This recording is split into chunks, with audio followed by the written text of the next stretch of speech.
नमस्ते। होली, ये नाम सुनते ही दिमाग में क्या आता है? रंग, गुलाल, ढेर सारी मस्ती, है ना? लेकिन क्या कभी सोचा है कि इन चटकीले रंगों के पीछे भी कुछ है?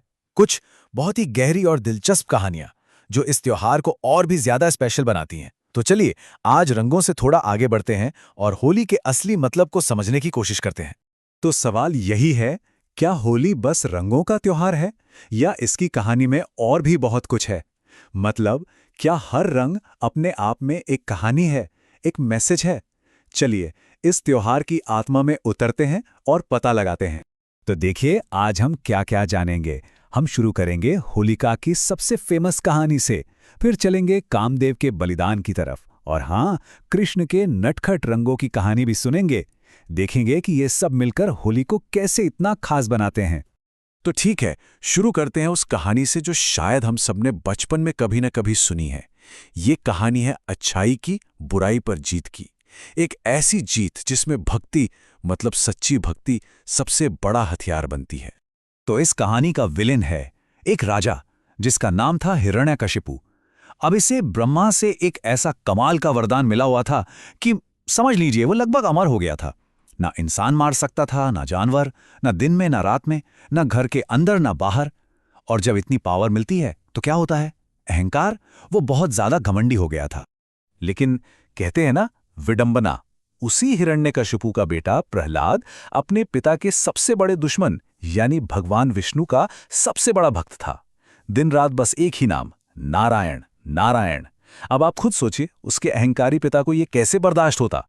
तो हिरण्यकशिपु इतना गुस्सा हो गया कि उसने अपने ही बेटे को मारने की ठान ली। हर तरीका अपनाया, कभी जहर दिया, कभी हाथियों के पैरों तले कुचलवाने की कोशिश की, यहां तक कि सांपों से भरे कमरे में छोड़ दिया। लेकिन हर बार, हर एक बार भगवान विष्णु की कृपा से प्रहलाद पर एक आंच तक नहीं आई।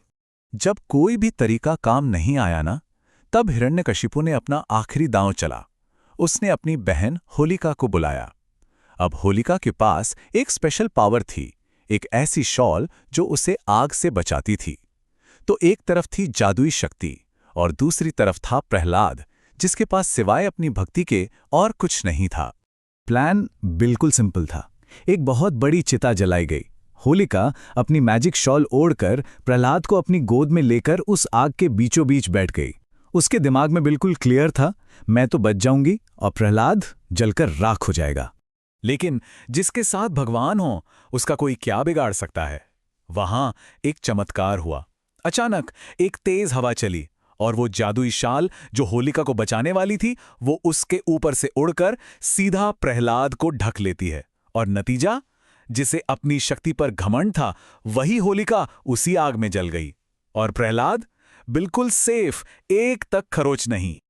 और बस यही वजह है कि हम हर साल होली से एक रात पहले होलिका दहन करते हैं।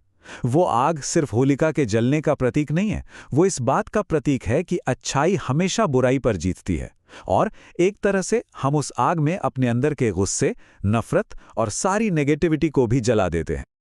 लेकिन आइए, अब थोड़ा आगे बढ़ते हैं। होली की सिर्फ यही एक कहानी नहीं है। भारत के कुछ हिस्सों में इस त्योहार को एक और नाम से जाना जाता है, कामदहनम। और इसके पीछे त्याग और प्रेम की एक बहुत ही अलग कहानी है। तो कामदहनम, इसका मतलब क्या है? इसका सीधा सा मतलब है कामदेव का दहन, यानी उनका जलना। ये उस पल की याद दिलाता है जब भगवान शिव, जो गहरे ध्यान में थे, उन्होंने गुस्से में अपनी तीसरी आंख खोली और प्रेम के देवता कामदेव को राख कर दिया। अब सवाल उठता है, कामदेव ने ऐसा किया ही क्यों?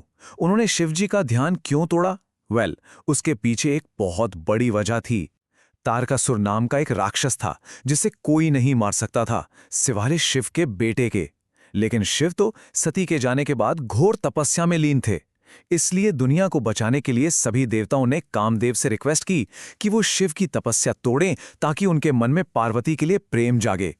तो कामदेव ने दुनिया को बचाने के लिए अपनी ड्यूटी निभाई। उन्होंने शिव पर अपने प्रेम बाण चलाए।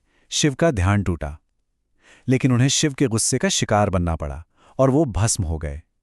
बाद में उनकी पत्नी रति की प्रार्थना पर शिव ने उन्हें जीवन दान तो दिया, पर बिना शरीर के, एक आत्मा के रूप में। इसलिए होली का दिन इस बलिदान और प्रेम की वापसी का भी जश्न है। अच्छा, अब होलिका और कामदेव की कहानियों से निकल कर आते हैं उस चीज पर जिसके बिना होली अधूरी है, रंग। कभी सोचा है कि ये रंग लगाने का ये पूरा रिवाज शुरू कहाँ से हुआ? इसकी जड़ें जुड़ी हैं हम सबके फेवरेट कृष्ण और राधा की प्रेम कहानी से।